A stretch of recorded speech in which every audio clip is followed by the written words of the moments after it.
Welcome back, dear viewer, to Mostly Racing, and welcome back to Racing History, where I look back to the pioneering days of motorsport, and this time we're doing the fifth and penultimate race of the first major title in motor racing. The Belgian Camille Ganassi won the 1903 Gordon Bennett Cup race, and because he was representing Germany, the German Empire would be the hosts for 1904. If you enjoyed the video, then give it a like. If you wish to see more, then subscribe. There are links to things in the description. My name is Nick. This is Mostly Racing, and away we go.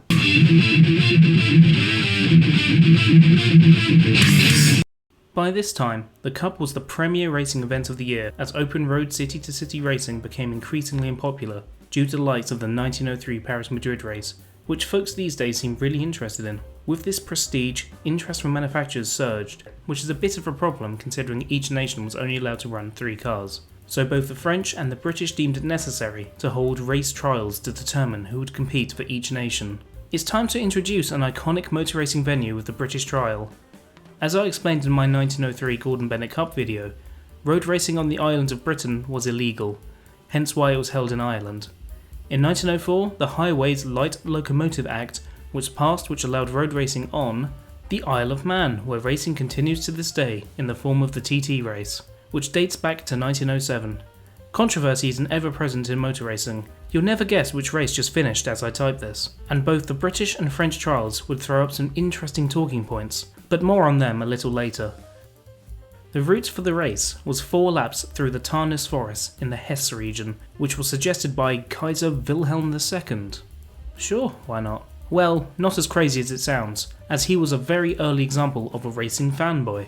After the Gordon Bennett races stopped, the man who would become one of the major figures of the 20th century continued to organise races in the forest, the Kaiser Prix, essentially the original German Grand Prix. The race distance was roughly 550 kilometers long, so just shy of 2 modern Grand Prix distances. The competitors would head off from Saalburg near Bad Homburg, the site of a Roman fort, and pass through control points at the following mispronounced German names: Unsingen, Grevenwiesbach, Obertiefenbach, then to Limburg, which was supposedly the fastest part of the course with cars reaching 150 km per hour. The lap would finish off going past Kirchberg, Idstein, Königstein, Oberhusel, Homburg, and then back through to Saalburg. I'm very sorry, German listeners. Like in 1903, these control zones were sections where the race would be neutralised and the cars would have to slow right down. In total, there were 18 entrants, 6 nations of 3 drivers. Let's start with the German hosts, whose team was consisted of 2 Belgians, who also raced in 1903. Camille Ganassi, the winner, and Baron Pierre de Carters, DNF'd. Both were driving 90 horsepower Mercedes, and Friedrich Franz Opel driving, well, an Opel. He, like a lot of the early racing drivers, was a successful competitive cyclist, and he was also the chief designer for the Opel Motor Company. He may have gotten to that position on merit, but he was also the son of the founder, so who knows. The German entered cars were of course in white. Next, making their debut in the Cup, the Austrians. Some details were a little hard to come by, and case in point are their Austrian drivers. The only record of drivers Edgar Braun and Johann Varden's lives is that they competed in this race, one other, and that's it. Their third driver went by the name of Christian Werner, and hey, he competed in the 1923 Indy 500, and a couple of German Grand Prix, and the 1930 24 Hours of Le Mans. So yeah, there's some good racing calibre there. Oh wait, that Christian Werner was born in 1892, so would have been 12 years old for the Cup race in the Taunus Forest. Probably not the same guy then. So we have an unknown Austrian driver hat-trick. What we do know is that all 3 raced in Mercedes that were painted blue? Oh, why blue? There are so many unknowns with this Austrian team, and I really can't find anything about them. Austrian history and motor racing. Anyone have Freddie Habsburg's number? Maybe he knows more. Also making their debut, the Italians. Seems a bit surprising that they weren't involved from the start, but the Italian automotive industry was still in its infancy by this point. Well, so were all the other nations, but especially so for Italy. It wasn't until 1899 when Giovanni Agnelli founded the Fabbrica Italiana Automobili Torino, or Fiat for short. All 3 drivers were skilled engineers for the new brand, and featured the young Alessandro Cagno, the third person employed by Fiat, who was just 21 years old by the time of the race. He would compete in several future Grand Prix, race motorboats, he was a pioneering pilot, and perhaps most famously in a motor racing context, he won the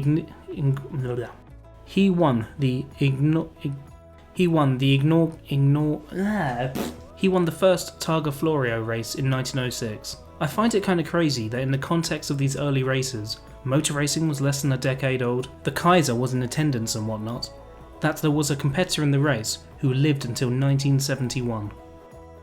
The other drivers were Luigi Storerio, who was tasked by the Fiat founder Agnelli to set up a racing division of the company. He had a few racing victories under his belt, such as the Saluzzo Sprint in 1901 and the Targa Rignano in 1902. He was also the one to bring on the 13-year-old Cagno as an apprentice for his own factory. Finally, we have the chunky monkey, Vincenzo Lancia. Lancia was the chief inspector at Fiat and was already well regarded for his driving abilities. He of course competed in the Paris-Madrid race, Cagno was his riding mechanic, and as you would expect, he would go on to found his own car company.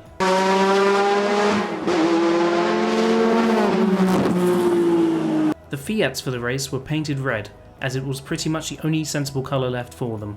I should mention that the famous scarlet red of Rosso Corsa wouldn't be officially adopted as the Italian racing colour until the bizarre 1907 Peking Paris race.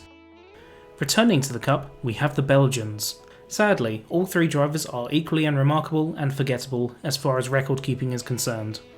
Lucien Hultvast, who would race in the 1908 French Grand Prix and the 1908 American Grand Prize. No really, that's what they called it.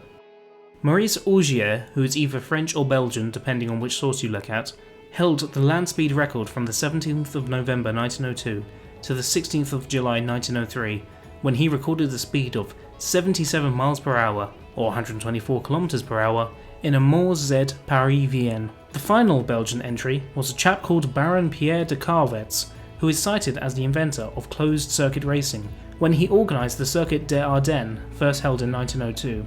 He won the 1903 version of the race ahead of the 1901 Gordon Bennett Cup winner, Léonce Girardot. All three Belgians drove yellow pipes, or pipes, I don't know. Penultimately, the British. So that Isle of Man trial, huh? The main trial was 5 laps around the Highlands course, which the modern TT still uses parts of, and naturally it was run to fixed times rather than actual racing competitors, due to safety concerns. The top 3 were Walter Thomas Clifford Earp in 7.5 hours, Stocks second and Selwyn Edge third. The next trial was the hill climb, which was arranged to take place over a measure half-mile on the Port Luagu Maghold Road, up an average gradient of 1 in 16. Each car would make 3 runs, which Edge topped all 3 times with an average speed of 47.7 miles per hour. Second was the winner of the main trial, Earp, and Girling was third. The third trial was the sprints. The result was the same top 3 as the hill climb, Girling third, Earp second, and the mighty Edge first, with an average speed of 57.32 miles per hour. The trials seem to have been going swimmingly so far, don't they? Well, it's time for the controversy I promised. I've stated a few times that a precedent had been set that cars wouldn't directly race one another. And indeed, that was the case here, in official competition. That didn't stop the drivers from racing each other on the way back to the start after a trial. A local source said behaviour and remarked, "It could be seen that a return from the first heat that the speed was higher than wise," which I love as a quote. Clifford Earp was one of these rapscallions and lost control over a set of tram lines and subsequently crashed into a wall. The Napier was a write-off, and both he and his riding mechanic, his brother, were thrown out onto the road and were hospitalised. Despite his strong performances in the trials, the crash meant Earp was not selected to represent Britain in the Cup, resulting in fury amongst the early British motor racing fans. What is the good of holding tests and doing the best performance in that test if, like Mr. Earp, one is set aside after one has beaten all other competitors? Those selected instead were of course Edge in a Napier and Jarrett and Sidney Girling in Wollersleys. Not much info on Girling, apart from he competed in a few other races around this time. Finally, Le Français. I won't go into as much detail in the French trials as I did the British ones, because there is less about them in my English language sources, but they are important for the narrative I started 3 years ago. Yes, it's been that long. 3 entrants per nation, remember. Well, competing for a place were cars and drivers from Richard Brasier, Moore, Turcat et Mary, de Dietrich, Renault, Serpollet, Panhard, Selmer Bayard, Darac, Gobron Brie, and Hotchkiss. Yeah, the French were really getting annoyed with this 3-car cap. Incredibly, Panhard, staple of the past French representation, failed to qualify. The winner of the trial was a fella called Léon Terry in an 80 horsepower Richard Brasier, and he would be joined by Henri Rougier in a Turcat Mary and Jacques Saleron in a Moore. Rougier we already know from the Paris-Madrid race. He would also go on to win the first Monte Carlo rally in 1911. Not much on Saleron, but he was running third in the Paris-Madrid race when it was cancelled, so that's definitely something. 17th of June 1904 at 7 AM. The race began. That's one of 2 things we know about the race. The other thing we know is the result. You can see why I'm not going to spend too much time talking about it. Perhaps the reason why there is next to no information on the events of the race is that the officials were having communication issues along the course. The cars set off in their usual rally-style intervals, and Camille Janazzi was the first one to reach the finish, but when all the times were put together, it was Terry who had reclaimed the cup for the French in what was a masterful drive. All his 128 kilometre laps were within 3 minutes of each other, and earned himself the nickname, the Chronometer, in recognition to his consistency. He was congratulated by Prince Henry of Prussia, the Kaiser's younger brother, who was one of 3 people I'm aware of who invented the windscreen wiper. Second was the outgoing champion Camille Janazzi, and third was Terry's compatriot Henri Rougier. The highest Austrian was Braun in 5th, Belgian was Halvitst 6th, Italian Lancia in 8th, and shout out to the worst performance of the British, whose highest finish was Girling in 9th. Maybe they should have brought her up. Channeling their inner Skinner and Bedell, the French would have had an overwhelming feeling of it's coming home, as the French would once again host the Cup in 1905. The final Cup race, and that's what we'll cover in the next racing history video. Thank you for watching. Mostly Racing is a solo endeavour by yours truly, so if you're willing and able, please head over to my Patreon page. You can follow my Twitter, where I sometimes upload the tables and graphs I make, but I mainly just post my nonsense to the world. Thank you again, and I'll see you next time.